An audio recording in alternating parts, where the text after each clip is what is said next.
Ayan, sabi ko na sa inyo, eh, ililink talaga nila ito sa Duterte doon sa ICC. Kung si alias Totoy na whistleblower ko 'no, puwedeng tinakot nila ito or inofferan nila ito.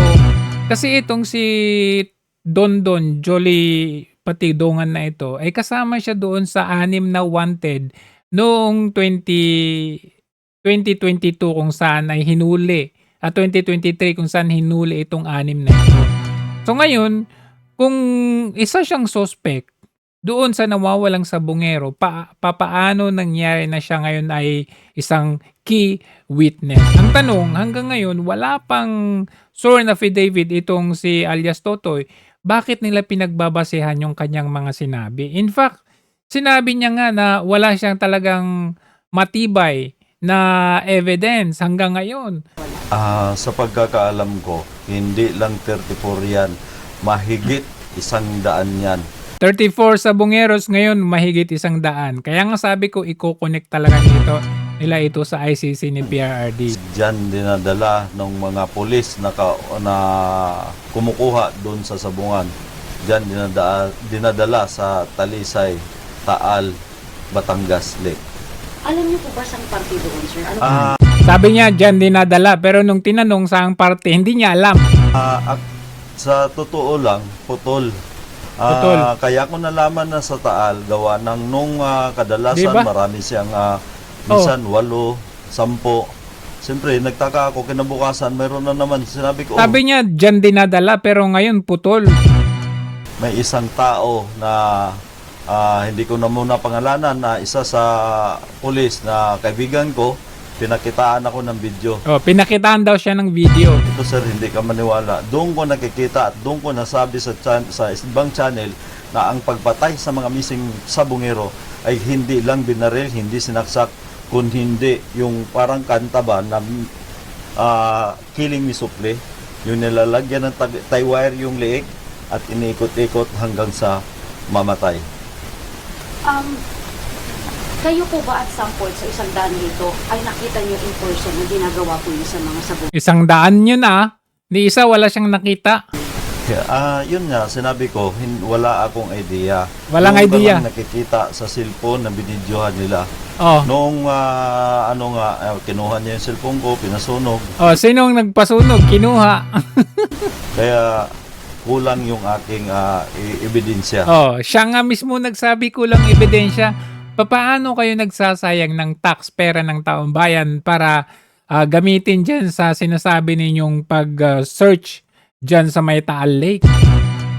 Biruin ninyo for 3 years, ngayon nyo lang ginawa yan. Tapos biglang ngayon, meron na kayong nakita. Tingnan ninyo, may nakita na raw sila ngayong araw. Tandaan ninyo, sinabi ni alias Totoy, Dondon, na hindi niya alam kung saang parte ng Taal Lake. Ang laki-laki. Ang lawak ng Taal Lake. Paano nila nasabi na meron na silang nahukay na buto ngayon? Tignan nga natin ito. Kapapasok lang po na balita, may na-recover pong sako ng mga buto sa gilid ng Taal Lake. Bakit sa gilid? Akala ko ba tinapon sa tubig, sa lake? Pinagloloko niyo ang Sa taong gitna ng bayan. paghahanap sa mga labi ng mga nawawalang sabongero. Pero susuriin pa yan para malaman kung sa tao o hindi ang mga buto. Oh, ganyan-ganyan ang ginawa kay Jovelyn Galieno. May nakita silang buto, susuriin pa daw yan, pero ang ending si Jovelyn na daw yun. Vicky, may nakuha ang mga otoridad ng mga umunay skeletal remains o mga buto sa gilid ng Taal Lake sa bahagi ng Laurel, Batangas. Nakalagay sa sako ang mga buto na hindi pa malinaw ngayon kung sa tao ba o sa hayop. Alam ninyo, nangyari na rin yan. Yun nga sabi ko kay Jovelyn. Meron din yung sa panahon ni Bantag sa may Bucor. Meron daw silang nakitang buto doon sa may septic tank. Kung maalala nyo kay Bantag, nung kanilang hinukay, buto pala ng manok.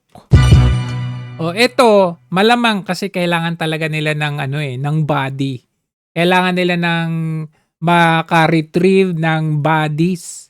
So, kahit pustahan pa tayo, sasabihin nila na ito yung buto ng mga sabongero. Kasi kailangan talaga nilang Whether totoo yan o hindi, kailangan talaga nilang ilalabas na ito yung buto ng sabongeros. Bakit? May purpose eh. Alam nyo naman, malapit na yung hearing ni Tatay Digong sa ICC. Ito talaga ang purpose nila dyan. In just one day, may nahanap na silang buto. For 3 years, hindi nila inesikaso. In fact, dinismiss nga nila yung si Patidongon na yan. Nahuli sila noong 2023. Pero dinismiss. Alam ninyo kung sinong nag-dismiss sa 6 na yan? Walang iba kundi si Remulla, ang DOJ. Tapos ngayon, ski witness na siya ngayon. Nakuha ang mga buto sa lugar kung saan sinasabi umano ni alias Totoy na dinala ang mga pinatay na missing sabongero bago sila Sa luwang niyan? Tapos sa gilid lang pala makikita? Akala ko ba tinapon sa lake? itapon sa Taal Lake. May pasabi-sabi pa sila na, baka tinalian ng sandbag para pumailalim sa lake. Pero ngayon, sa gilid lang pala ng Taal Lake.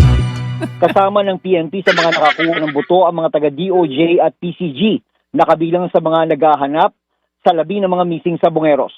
Isa sa ilalim pa sa pagsusuri ang mga buto para Yan. Asahan ninyo na yung buto na yan, buto ng mga sabongeros. Balikan natin yung sinabi ni Don Patidongon dito. Tingnan nyo. Felix Reyes, Sabi niya, pulis. mag-lie detector kami dalawa kasi Saan yan? panagbintangan niya, ikaw lahat ang nagkaka naman Felix. Lumalabas sa ibang bansa. Partisipasyon dito at May sinabi kasi si... Asan na yan? Ito. Yung may-ari daw ng Taal Lake. Dito pala. Yung may-ari ng... Doon daw tinapon sa may Taal Lake na yung palaisdaan na yun ay pulis din daw ang may-ari. Tapos, iko-connect yung pulis na yun doon sa mga nag-EEJK daw nung panahon ni PRRD. Panoorin nyo to. lalong nadidiin ngayon ang ilang mga pulis na dawit sa kaso ng mga nawawalang sabongero.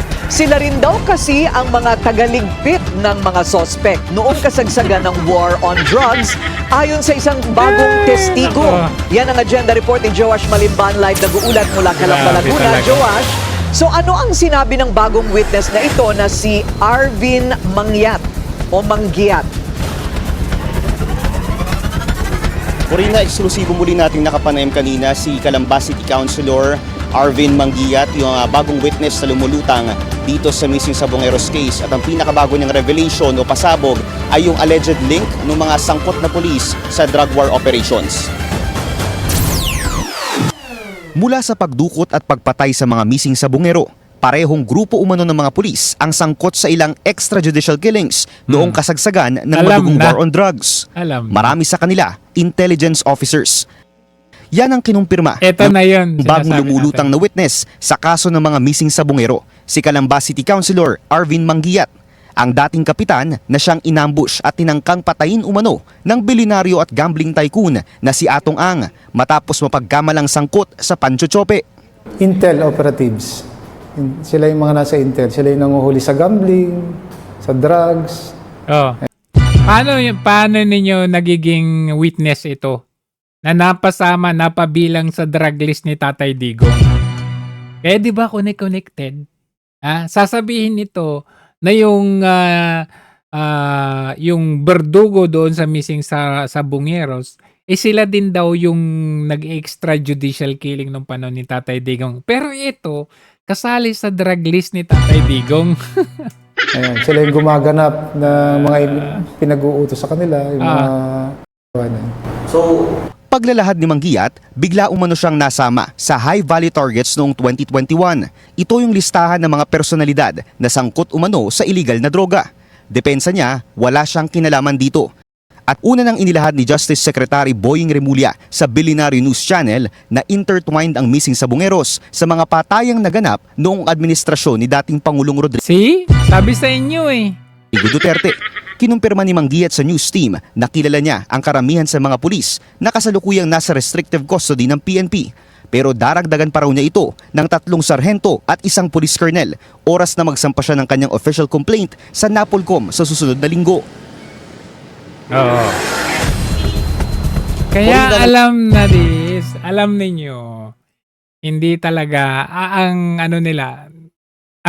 talagang pinaka end game nila dito, yung ipapadala nilang report sa ICC para kay PRRD. Yun lang naman talaga. Kasi 34. Nakita nyo, una, 34. Ngayon, sabi ni alias Totoy Patidongan, hindi lang 34 kundi 100 plus. So, yan, isasubmit nila yan. Ang layo ng agwat nung 3 years para tignan nila ngayon, maraming mga factors na pwedeng nag-decompose na yung mga missing sabongeros kung dyan nila nilagay sa lake ng Taal. Unang-una, acidic yung tubig dyan. 3 years ang pinag-uusapan natin. Dinismiss ni DOJ tapos ngayon biglang binuhay. At yung wanted pa ang ginawa nilang key personalities. Pero yung 4 na kasama ni Jolie Patidongan na sinasabi na hindi totoo yung sinasabi ni alias Totoy, hindi nila pinapansin. Hanggang ngayon, walang sworn statement itong si alias Totoy Dondon na ito, pero pinapaniwalaan siya. So how is that? How do you call that a justice? 'Di ba? Talagang panay tanim. Halata na ang patutunguhan talaga nito. Wala nang iba kundi si PRRD. Hindi na sila naawa. Matanda na yung mama, pero pilit pa rin nilang ginagawa ng kung ano-anong mga tanim. Ito siguro yung sinasabi ni Marcos Jr. na, katatanim lang namin. Pero inaani na namin. Yung katatanim pero inaani na, ayan. Ngayon lang sila nag-search pero meron na silang nakita kagad na buto at balat. At alam na natin kung ano yung susunod dyan.